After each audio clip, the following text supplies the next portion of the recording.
The clock reads 6 a.m., but it doesn't matter. In ADX Florence, time is a shape, not a number. Every surface, every sound, every shaft of light has been designed to mark the passing of hours, but not to reveal their meaning. In a 7 by 12-foot cell, a man lies awake. He has been awake for an hour already. He doesn't know it because the light never changes. He counts seconds in his head, the same way he's done for 5,475 mornings. His name is irrelevant to the Bureau of Prisons. To them, he's an alphanumeric sequence. Hashtag 62734-058. To himself, he's a voice slowly disassembled by routine.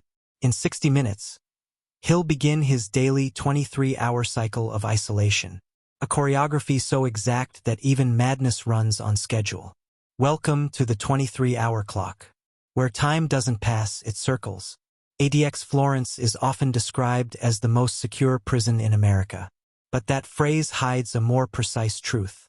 It is the most controlled environment ever constructed for human habitation. Every movement, every sound, every stimulus within these walls operates on a mechanical rhythm. An endless loop of 23 hours locked inside a cell, and 1 hour outside, alone inside another cage. This is not punishment in the traditional sense. It's temporal discipline, the re-engineering of time as a psychological weapon. In ADX, a day isn't a measure of sunlight or sleep. It's a closed circuit, an eternal recurrence of routine so precise that thought itself begins to decay. Our thesis is simple and chilling. At ADX, time has been perfected into a form of torture. The average American prison operates on movement, doors opening, bodies flowing, noise defining the day's rhythm. ADX Florence eliminates movement entirely. Its architecture transforms time from experience into structure. Each inmate lives in a self-contained module, a concrete cube with built-in furniture, stainless steel toilet, fixed table, slit window. Meals are delivered through a slot. Exercise is scheduled once a day, always alone, always at the same hour. The design philosophy came from the Marion control model of the 1980s, an experiment in total control environments. ADX was Marion's perfection, a facility where the entire concept of change was erased. Officials call it predictable order. Psychologists call it temporal collapse. Every ADX cell is illuminated by fluorescent bulbs embedded in the ceiling, white light tuned to mimic daylight wavelengths. On paper, it's a humanitarian feature, preventing depression by maintaining circadian stimulation. In practice, it becomes disorientation, because the lights never dim. The sun seen through the narrow skylight isn't enough to register time. Night and day blur into a permanent noon. One former inmate described it as living inside a screensaver. He said, "You never know if it's morning or night. You just count meals. That's the only clock." This is the first mechanism of control, chronological uncertainty. When you don't know the time, you can't anticipate change.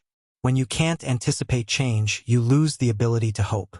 Every second at ADX exists somewhere on a log. Doors open at precisely scheduled intervals. Showers occur exactly 3 times per week, 5 minutes each, monitored via camera. Recreation begins and ends by digital timer, signaled through intercom. The inmate's entire day is divided into mechanical increments: 15-minute observation checks, 30-minute patrols, hourly ventilation cycles. To the administration, this creates perfect accountability.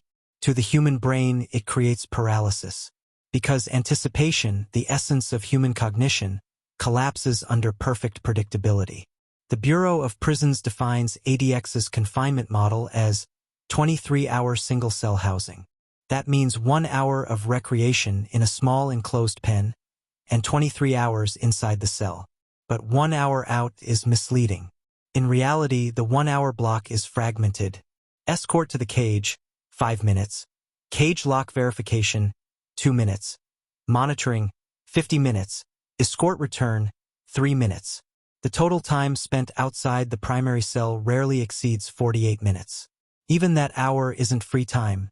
It's a continuation of the control loop, simply relocated. ADX doesn't restrict movement. It restricts variation. The difference is subtle, but psychologically devastating. For the officers, time is also mechanized. Every shift begins with a digital checklist. Door security, visual checks, water pressure, temperature, inmate posture. They are forbidden from deviating from the prescribed patrol pattern. They cannot engage in small talk or casual observation. If an inmate greets them, they respond with a standardized phrase. Remain seated. Await instruction. Thus, even interaction becomes time-coded. The officer's routine mirrors the inmates, a parallel choreography where both sides become extensions of the schedule itself. The difference? The officer leaves after 8 hours. The inmate doesn't. Psychologists who've studied ADX inmates describe a phenomenon known as temporal compression, the subjective collapse of the day into indistinguishable moments. Without sensory variation or environmental cues, the brain stops registering duration. Instead of perceiving time as a flowing sequence, it becomes a static texture. One psychiatrist put it succinctly, they stop living in time and start living in repetition. In clinical terms, this triggers loss of episodic memory, hallucinations involving clocks or voices, dissociation between self and surroundings. In human terms, it means each day feels like waking up inside the same unending second. Every feature of the ADX cell reinforces the loop. The ventilation cycles every 30 minutes, producing a soft mechanical sigh. Water pressure drops at set intervals.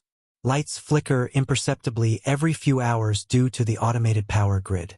These mechanical repetitions become the inmate's only way to measure the passage of time. Some learn to predict patrols by the sound of air pressure changes in the hallway. Others count the seconds between distant door slams. But this reliance on artificial rhythms creates a feedback trap, a human consciousness entrained to the pulse of machinery. Every day at ADX generates pages of documentation, medical check-ins, food delivery logs, psychological monitoring reports. These create an illusion of humanity, that oversight equals empathy. But the forms themselves serve a deeper function, temporal bureaucracy. They translate life into timestamped data, converting human existence into procedural metrics. An internal audit once revealed that more time is spent documenting inmate wellness than providing it. The act of observation replaces the act of care. At 7 a.m., breakfast is delivered. It arrives through the slot lukewarm, precisely portioned. The tray is retrieved after exactly 15 minutes. This ritual eat, return, clean, forms the day's first measurable event. For the inmate, the tray slot becomes a metronome, the sound of metal sliding against metal, a rhythm that divides the day into moments of fleeting contact with another human being. One inmate later described it as the only sound that reminded me someone else existed. The beauty and horror of ADX lies in its precision. There are no accidents of time here. Everything happens when it should. And because nothing unexpected ever occurs, the inmate's brain begins to atrophy not from pain but from absence of surprise. A neuroscientist studying prolonged isolation called it learned stillness. It's when the brain stops initiating motion or thought because it expects nothing to change. At that point, time ceases to be linear. It becomes circular, an endless 23-hour wheel grinding personality into dust. 11. The paradox of cleanliness.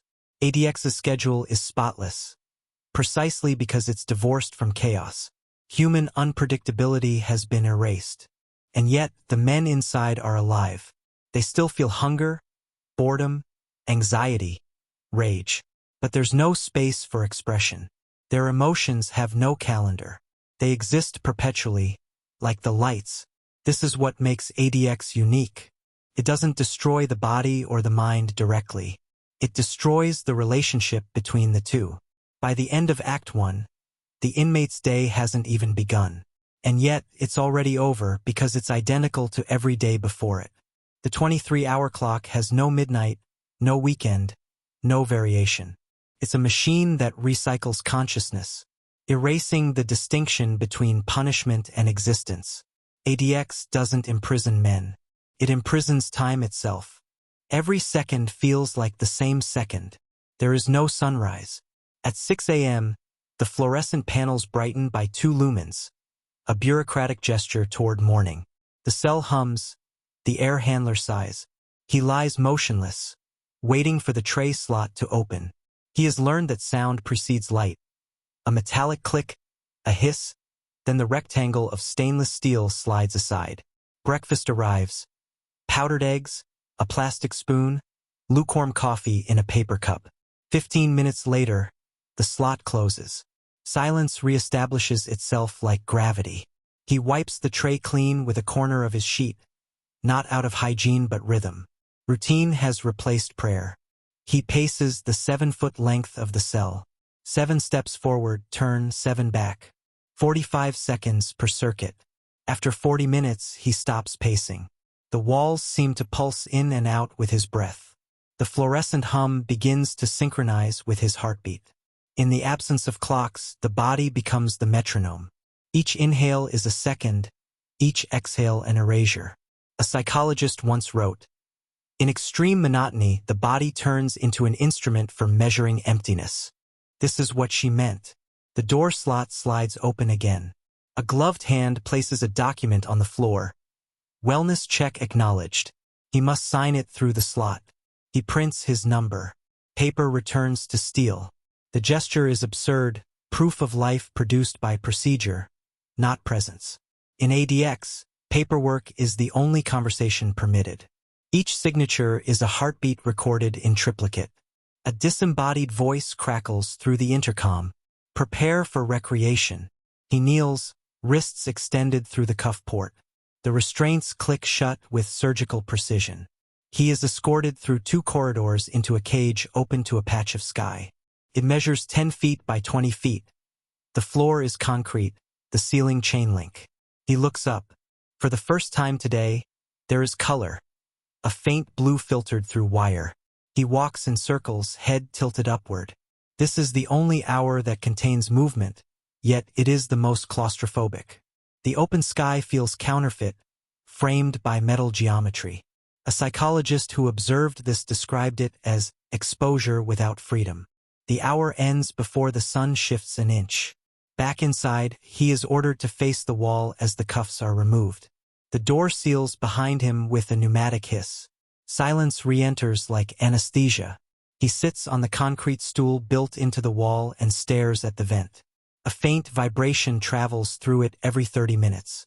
He calls it the breathing of the building. After years of isolation, sensory deprivation provokes internal hallucination, the brain generating noise to simulate lost input. He begins to hear water dripping, though no faucet leaks. He counts the imaginary drops, 1, 2, 3. The rhythm comforts him. Eventually, he realizes the sound comes from inside his ears, his heartbeat echoing through bone. In ADX reports, this phenomenon is labeled subjective auditory response. In human language, loneliness so complete that the body invents company. He begins narrating his own day aloud in third person. He sits. He waits. He breathes. The act gives shape to the hours, a self-made documentary playing to an audience of 0. When he forgets to narrate, panic sets in, as if silence might erase him. Guards monitoring through the camera note, inmate verbalizing continuously, behavior stable. Stable. The word that disguises collapse. The tray slot opens again. Beans, rice, a slice of bread. He eats slowly to stretch sensation across time. A fly buzzes through the slot before it closes. He watches it land on the wall, a miracle of movement. He lets it crawl across his knuckles before it escapes through the vent. For the next hour, he will replay that contact in his head like scripture. These are the dead hours, no movement, no human contact. He lies on the bed and stares at the skylight slit. Clouds drift by, but too slowly to register change. Inside his head, memories reorder themselves out of sequence. His mother's face overlaps with the guards. His childhood street merges with the corridor. Psychiatrists call it temporal blending, a defense mechanism against the monotony of now. The mind begins stitching random fragments into narrative just to feel alive. He hears his name, once, whispered. He calls out, certain it came from the vent. No response. He presses his ear to the metal until it warms. He whispers back anyway. He needs the illusion of dialogue. Researchers once played recorded human chatter to isolated inmates. Within days, they began speaking to the static, convinced they were being addressed personally. Isolation doesn't silence the mind. It makes the mind loud enough to drown reality. The final tray arrives. A small portion of meat substitute and vegetables. He eats quickly, already nauseated by repetition. He stacks the tray near the slot, awaiting retrieval. He knows the guard will open it in exactly 15 minutes. He counts down, whispering each number. The predictability is both comfort and torment. When the slot finally clanks open, he flinches. Even certainty hurts. There is no evening light, only perpetual fluorescence.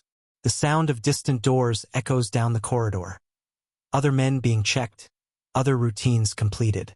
He imagines he can synchronize his breathing with theirs. He can't hear them, but he senses the rhythm of other lungs. In ADX, this is what passes for community. Synchronized isolation. He talks to the camera. Every cell has one, a glass dome embedded in the corner ceiling. He sits beneath it and conducts interviews with himself. Why are you here? Because time needed someone to live in it. The microphone records nothing. The feed is monitored intermittently. Still, the ritual persists. It's the only way to feel watched, and therefore real. The air system intensifies at night. The vent hum deepens to a sub-bass drone. He calls it the ocean. He lies on the floor to feel the vibration through concrete. For a few minutes, he imagines waves, movement, distance. Then the hum stops, replaced by perfect silence. A silence so dense it feels physical, pressing against the eardrums. In that silence, he remembers language. He whispers words just to hear them vanish. Lights dim slightly, 2 lumens lower. It's the Bureau's approximation of night. He closes his eyes, but the brightness seeps through eyelids. Dreams never fully form. They collapse into loops of memory. The tray slot, the vent, the voice from nowhere. When he drifts towards sleep, the overhead light buzzes, waking him. Sleep becomes another procedure. Shallow, regulated, documented. There is no true 24th hour, yet every inmate invents one. A moment outside the loop when consciousness slips between vigilance and oblivion. He calls it the minute between days. It's when he imagines the outside world. A streetlight, footsteps, the sound of a car passing. For 60 seconds, he feels something like presence. Then the ventilation clicks again. The loop resets. Annotation, clinical afterward. In 2019, neurologists studying long-term solitary inmates at ADX documented identical circadian distortions. Sleep fragmentation approaching microinsomnia. Temporal amnesia. Inmates unable to sequence events within 24 hours. Stress cortisol levels equal to combat exposure. The 23-hour cycle was found to collapse temporal perception by 60% after the first year. After 5 years, subjects could no longer distinguish one day from another. One doctor summarized it bluntly. They live in an infinite Tuesday, closing the hour. At 6 a.m., the lights brighten again. Breakfast slides through the slot. A new day begins, perfectly identical. Time in ADX Florence is not linear. It's recursive, a perpetual proof that perfection, when applied to punishment, becomes insanity. The 24th hour does not exist in the Bureau's schedule, yet every inmate feels it. It arrives when exhaustion silences thought, that split second where the mind drifts between the machinery of the cell and the faint echo of a world that still moves. In that phantom hour, time fractures. Some describe seeing light that isn't there. Others, hearing footsteps in corridors that no longer exist. Neuroscientists call this temporal dissociation. The psyche, deprived of variation, invents time to survive. One psychologist, Dr. Craig Haney, who has studied long-term isolation for decades, wrote, "When every day is identical, the mind manufactures difference. It is an act of resistance. But resistance inside ADX is invisible. It happens in the synapses, not in the corridors." ADX was conceived after Marion, Illinois, the first U.S. Supermax, spiraled into chaos. In 1983, 2 officers were murdered there, and the Bureau vowed never to lose control again. Florence would be the answer: technology replacing judgment, structure replacing human discretion. Every failure in Marion became a line of code in ADX's operating system. Doors no longer relied on guards. Sensors did. Observation replaced conversation. Safety replaced empathy. But as the years passed, the mission inverted. Control, once a means, became the end. ADX ceased to be a prison for dangerous men. It became a machine for perfect order. Inside perfect order, humanity becomes the variable to eliminate. It costs roughly $100,000 per year to house one inmate at ADX, double the cost of a high-security federal facility. That number isn't the price of comfort. It's the cost of control. Every luminescent panel, every sensor, every hourly inspection is a line item in a budget that equates motion with risk. Former Warden Robert Hood once admitted, ADX is not built for rehabilitation. It's built for extinction. Extinction of violence, of disruption, and, inadvertently, of identity. The economy rewards silence. The Bureau of Prisons tracks measurable variables: assaults, escapes, contraband, suicide attempts. But the metrics conceal what they claim to reveal. Between 2001 and 2021, official records show only a handful of suicides. Yet psychological autopsies, obtained through FOIA requests, revealed dozens of self-starvations, self-mutilations, and slow refusals to live that never reached the classification of suicide. Because paperwork recognizes only events, not decay. The 23-hour clock doesn't kill. It dissolves. In 2015, a federal judge described ADX Florence as a place fit for a king, if that king wanted to go mad. Civil rights lawsuits, such as Baycoat versus Federal Bureau of Prisons, forced temporary reforms, more mental health staff, limited programs, occasional contact visits. But the structure remains unchanged. Even with incremental adjustments, the philosophy persists: safety through isolation, order through repetition. The Supermax has become a mirror for American anxiety, a society that fears disorder so deeply it builds cathedrals of control. International law defines torture as the intentional infliction of severe pain or suffering. The U.S. denies ADX fits this definition because it is clean. There are no whips, no visible scars, only design. Yet neurologists from the University of Colorado found that after a year in solitary, brain activity in regions governing empathy and executive function dropped by 30%. After 5 years, subjects show patterns similar to traumatic brain injury. Clean architecture creates dirty neurology. The walls don't torture. They reshape. The architects of ADX rarely speak publicly. Their drawings, unearthed in Denver's federal archives, describe environmental neutrality and spatial predictability. Those phrases sound benign until you realize they mean sterilizing experience itself. When interviewed decades later, one designer confessed, "We thought we were designing for safety. We ended up designing for absence." He paused before adding, "I sometimes dream of those corridors. They never end." Even outside ADX, its logic infects the mind of those who built it. The problem with the Supermax model is not that it fails. It succeeds too completely. Creates stability without life, discipline without purpose. And because it works on paper, no riots, no escapes, it spreads. Elements of ADX have been replicated in state prisons, immigration detention centers, even psychiatric facilities. America's 21st century penal philosophy is no longer about rehabilitation or punishment. It's about maintenance, the preservation of stillness. Think of ADX as a colony where time itself is mined. Each day extracted from human consciousness feeds the machine of control. 23 hours of silence, 1 hour of exercise, and the illusion of tomorrow. The inmate's body becomes the ore, his memory the refined product. The system harvests compliance through routine. The result is a human being with no temporal agency, a mind that cannot alter its own rhythm. Outside Florence, Colorado, America moves at the speed of markets, feeds, notifications. Yet beneath that frenzy runs a parallel clock. The Supermax clock, silent and endless. The 23-hour day becomes a metaphor for policy, a nation that values control over understanding, surveillance over trust.